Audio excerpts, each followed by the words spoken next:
Courage does not equal the lack of fear. Courage runs forward even when it's fearful. So how do we start? Like, how do we get into like living authentically and living with this radical authenticity, right? Because I feel like there's like authentic living and then there's like being radical about it. And that's the revolution. That's the glow up. That's how we get this going.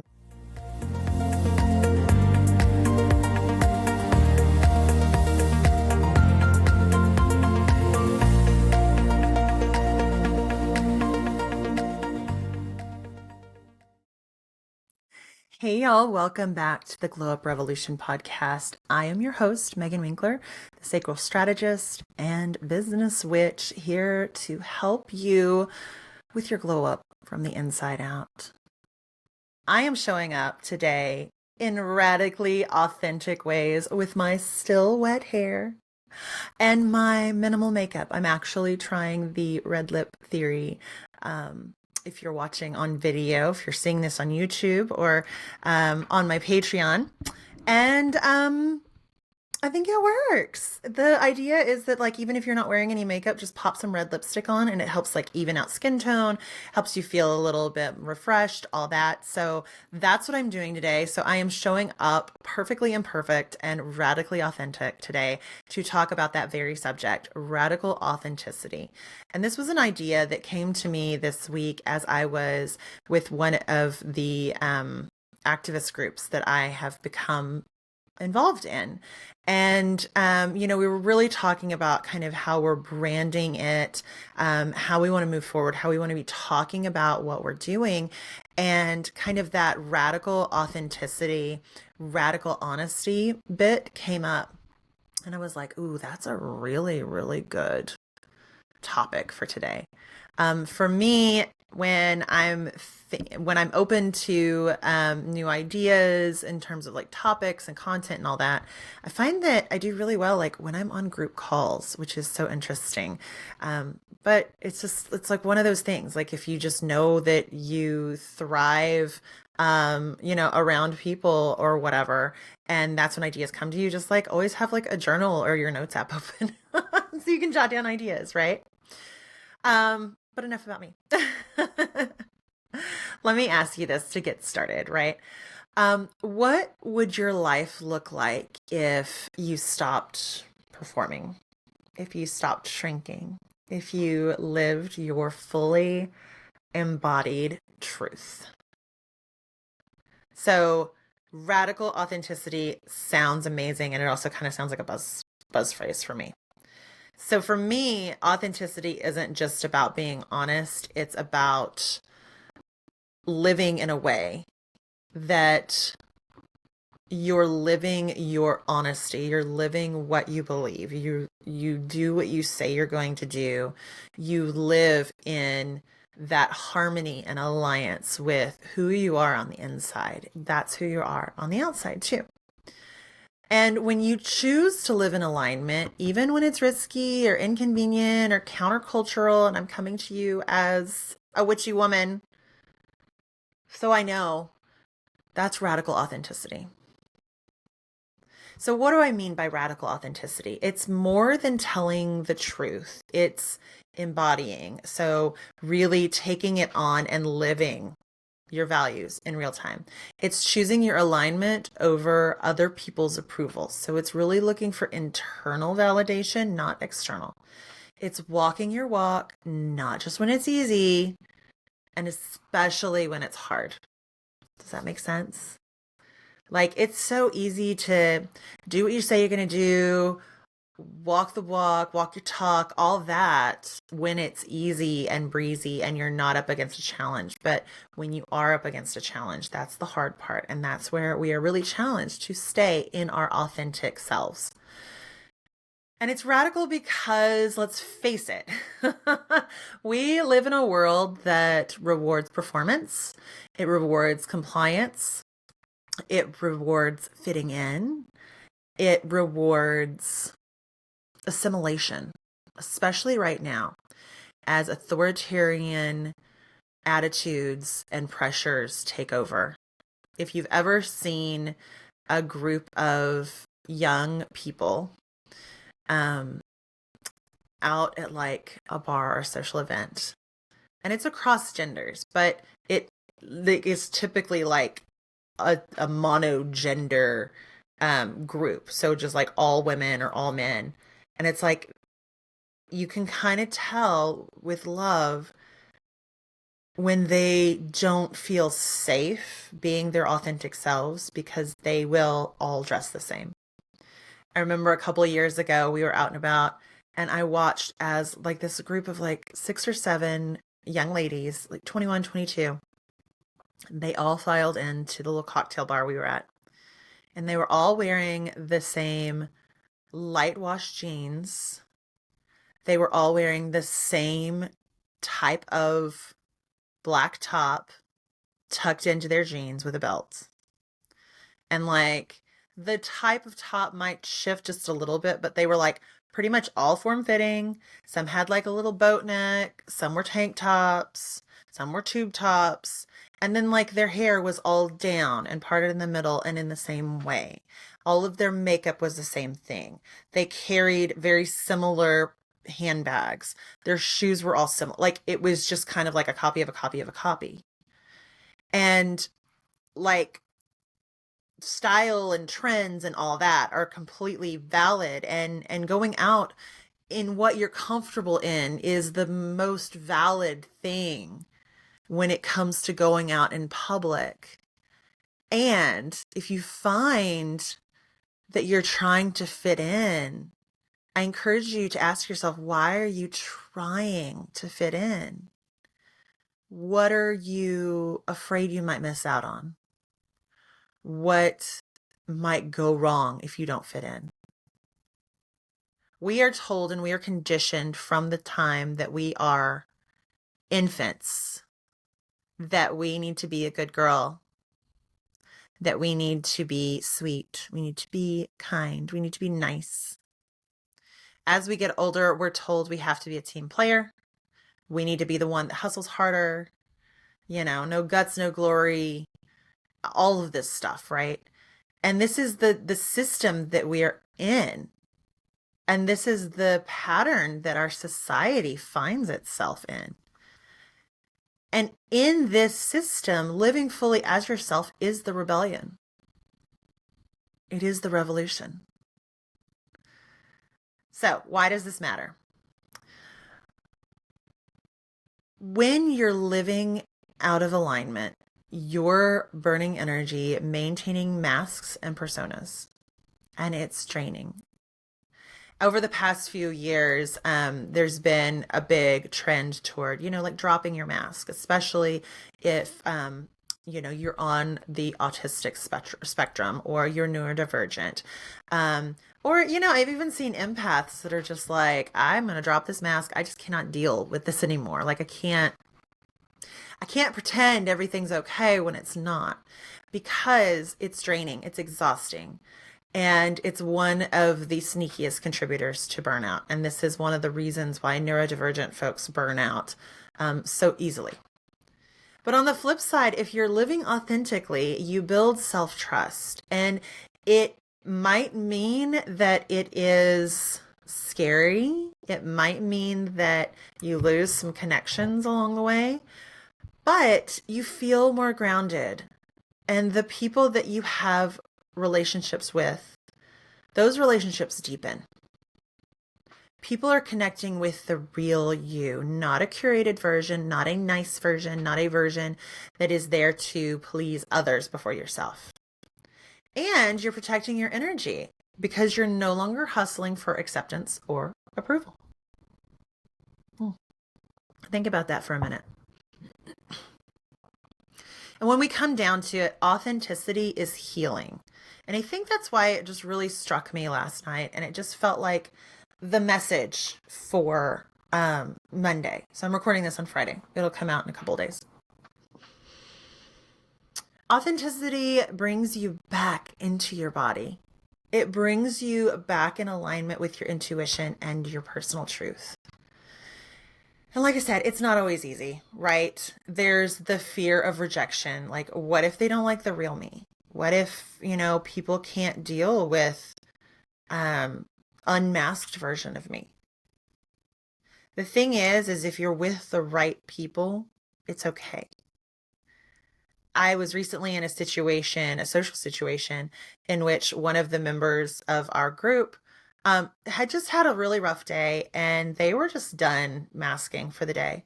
And there was at one point I said something and they just kind of looked at me and like I could tell they were listening and all that, but they just kind of looked at me with just like flat affect on their face. Um, sorry, I have a hair if you're watching on video. Ah, anyway, but they were just kind of flat in their face. And I knew it was because they had had a really long, rough day and they weren't masking. And it took me a minute to adjust. And I'm like, oh, yeah, that's not about me. That's about them. So if you're in the right situation with the right people, it's okay. They will accept you for the real you. As long as the real you is not a complete asshole who's, racist, misogynist, hateful, and all that, you really don't have a lot to worry about. There's also this societal programming that we've gotten into a little bit, right? So worth equals productivity, always putting other people first, especially women. Like we're little caregivers and conditioned to be that way from the time we are itty bitty. I mean, I'm eldest daughter right here, and maybe you're raising your hand too, that it's like, an eldest son doesn't tend to get drawn into, oh, bring mommy a diaper or watch your little brother or whatever, like the oldest daughter does. So there's a lot of that like caretaking that is just kind of assumed we're going to do because of our gender or because of our sex, like when we're little. Okay. And that carries on through like into the corporate world, into, through all the years of school and everything, right? So, we're dealing with that. There's trauma too. Like any time that you were shamed for expressing yourself, there's the witch wound, there's the mother wound. It feels really unsafe to be ourselves. And then there's internalized beliefs. Kind of like, if only I loved it. Like, if I loved being this person that I'm pretending to be. Or I'll only be safe if I stay small. Like, I need to not stand out in the crowd. And if you've experienced any of this, you are not broken. You are human. You are in great company because, hello, I've been there myself. The point here is not to erase fear. The point is to move with it and choose authenticity anyway. That is the courageous way to live. Courage does not equal the lack of fear. Courage runs forward even when it's fearful. So how do we start? Like, how do we get into like living authentically and living with this radical authenticity, right? Because I feel like there's like authentic living and then there's like being radical about it. And that's the revolution. That's the glow up. That's how we get this going, right? So number one is to get clear on your values. Ask yourself what truly matters to you. You can journal about it. You can meditate, you pull cards, call in your spirit guides, like really take some time. Like what matters to you? Look at like what pisses you off on TikTok or what you avoid in the news. That's going to help you get clear on your values as well. Next, check your choices against those values. So like when you say yes to something, pause and ask, is this a yes from my truth? Is it that sacred yes? Or is it a yes from obligation? Again, go back one episode where I'm talking about a sacral yes versus a fear-based or an obligatory yes. Sometimes we need to make those obligation-based yeses. We need to say yes to things that maybe don't light our soul on fire because we're human and we live in reality. But when you look at the patterns of yeses that you fall into, like, are there times and situations in which you say yes often and you really shouldn't because it does not align with you? You need to check yourself before you wreck yourself. I'm going to age myself with that statement a little bit. Third, I want you to start embodying small truths daily, or I recommend that you start embodying those small truths daily. So radical authenticity is a big deal, and it doesn't have to be dramatic. It is not like flipping a switch or turning like a complete 180. It can be choosing rest instead of powering through. It could be wearing what feels good on your body instead of saying yes to those admittedly gorgeous heels that kill your feet. I literally remember that I had like a corporate event to go to. I wore heels and I went to my chiropractor the next week, and she was like, "What did you do?" Like, I wore high heels to an event. She's like, "Stop that." I'm like, "Yeah, but it's fashion. Doesn't matter that my toes are numb for 2 weeks." I literally, the last time I wore high heels. Now I'll wear like platform heels, don't get me wrong. So there's like a little bit of a lift to them, but like actual high heels where you're like up on your toes. The last time I did that, I had a couple of toes that were still numb 2 weeks later. I was like, done. That is not healthy. I am not doing that. So saying no to stuff like that. Say no to an opportunity that looks shiny but feels wrong. Like, does it feel wrong in your gut? Don't go along with it. Number 4 is to regulate your nervous system, right? And we do a lot of that here. Authenticity requires safety in your body. So grounding yourself, breathing, soothing your system, moving into these authentic moments when you're already chilled out and calm, right? So like if you try to force like an authentic sacral yes moment when your nervous system is on the fritz, it's just going to add to the nervous system chaos. Okay. It's always easier to live in your truth without panic taking over when your nervous system is regulated. So please take care of yourself. And finally, surround yourself with expanders. These are people who expand opportunities, positivity. They're optimistic. There's so much possibility around expanders. Spend time with people who live authentically themselves. They will show you what is possible. They will help you also see authenticity as a safe option, right? If they can do it, you can do it. If I can do it, you can do it. If you can do it, I can do it. Yeah. Now, one important thing, radical authenticity is not about oversharing. It's about alignment and congruence and coming in to oneself, kind of like we align our chakras, right? And our meridian line, right? So you don't need to tell the whole world your life story to be authentic. It's okay. You can have secrets and still be authentic. You can be private and still be authentic. You just need to make sure that your words, your actions, and your inner truth match. So there's that alignment. You don't have to be an open book. Just make sure the book is in the right place in the library. I don't know. I was trying for a metaphor there and it didn't really work. It's all right. So authenticity looks like saying no with love when something's not aligned, or saying no with kindness. I alluded to the difference between being nice and being kind last week. Nice, anybody can be nice. That's the bless your heart down here in the South. Being kind, my grandmother used to say, bless their heart with kindness, zero snark. And so for me, that phrase has always been genuine and like, oh my gosh, bless them. I just can't imagine what they're going through. That's the difference between kind and nice, right? Nice, anybody can put on that pretty face. But being kind it's about actually caring and being warm. It's interesting. I'm thinking of 2 shows in particular, and if you haven't seen them, I apologize. But it's 2 different groups of women, one of which is The Hunting Wives, which is on Netflix. Actually, these shows are on Netflix. The Hunting Wives, and man, they were nice. They were not kind. They were not nice. Like, they were not kind people. They were nice. They put on that smile and they pretended to get along with you, and they went to church on Sundays and all of that. And all this stuff was going on in the background.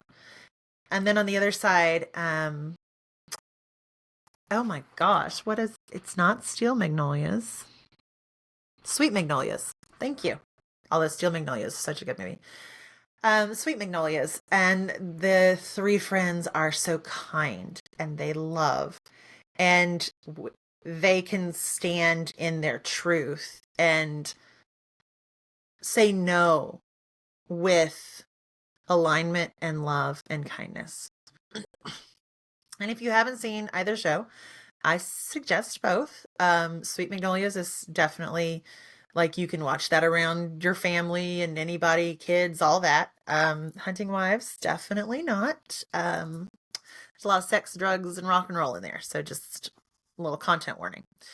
But they're great examples of nice versus kind.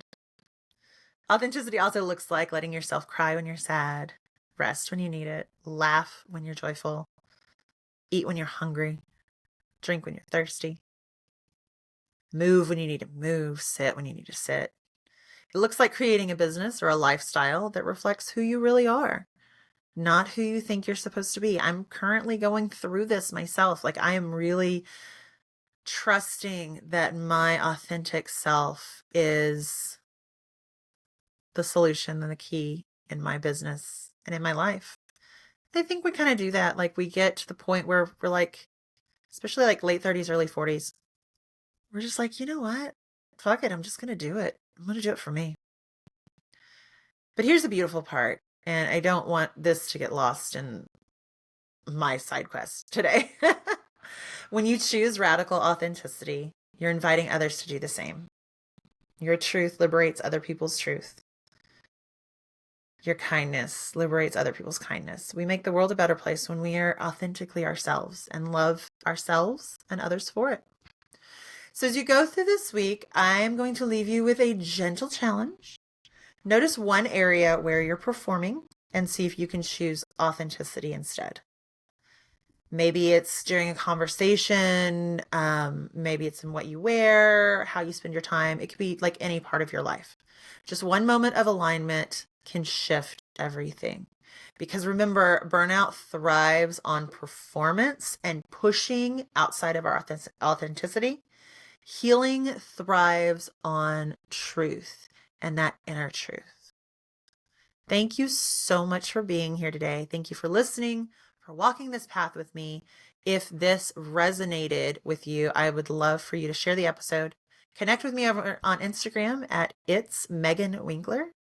And if you're ready to dive deeper into living in alignment and breaking up with burnout, check out my book, Breaking Up with Burnout. Come hang out in the Patreon. You can join for free, or you can join at a higher tier and get a bunch of really cool benefits. Or drop me an email at hello@meganwinkler.com. You can also find me on TikTok at It's Megan Winkler. So try to make that easy. Until next time, I encourage you to stay rooted in your authenticity, in your truth, and keep glowing up, because the revolution is a long game, my friends. And I'm so glad you're here and joining me on it. Chat soon.